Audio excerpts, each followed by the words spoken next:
Hello, my name is Daniel Lee, and I teach adult education at ASU-Newport. And today I wanted to talk about another aspect of the social studies test, and that is the Articles of Confederation and the U.S. Constitution.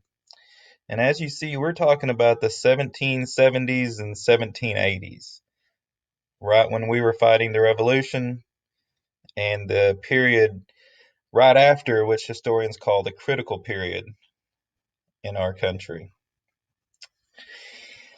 First off, I just want to give you a little geography. Here's the 13 colonies right here, the original 13 colonies. And one thing I want you to keep in mind is the way that they're divided. So you can see the red are the New England colonies, the green is the middle colonies or the Atlantic colonies, and these southern colonies is where most of the cash crops and most of the farming took place. Now, what I want you to know about this is each of these regions is vastly different, which causes each colony to have its own interests, to have its own priorities.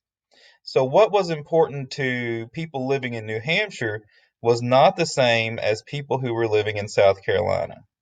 So, to look at this as all of these 13 colonies thought the same and believed in the same kind of way of life is a falsehood.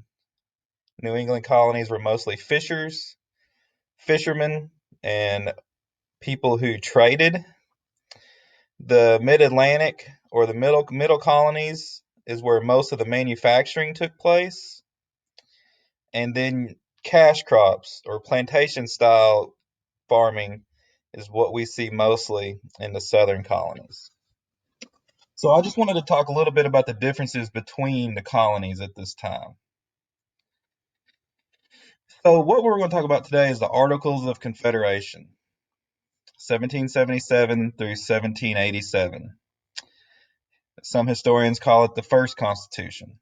And then, as you see, the U.S. Constitution, which we still abide by today, took over in 1787.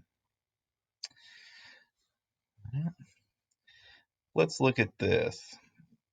So this is what George Washington said about the Articles of Confederation. He said the Articles of Confederation formed a half-starved, limping government.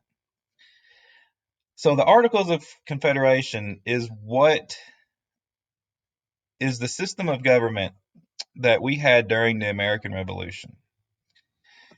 It was a loose association of states. So those 13 states, even though they they kind of believed in all of them being together, they were in essence independent states themselves.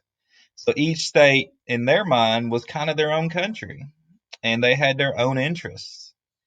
So, as I said, people in New Hampshire did not believe in the same values 100% as people in the southern colonies or even the Atlantic colonies.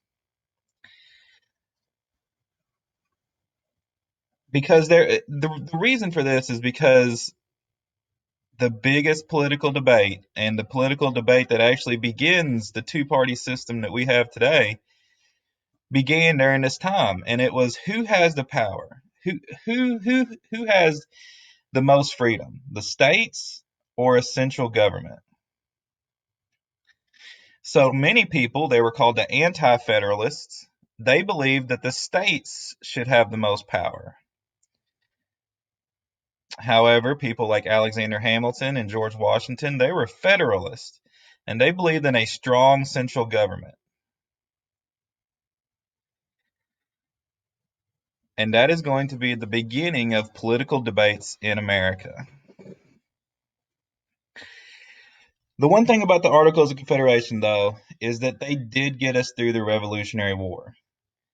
It was a necessary document to hold the states together while we fought the British. However, once the war was over, most people knew that the Articles of Confederation was not a long-term solution. This was just the first part.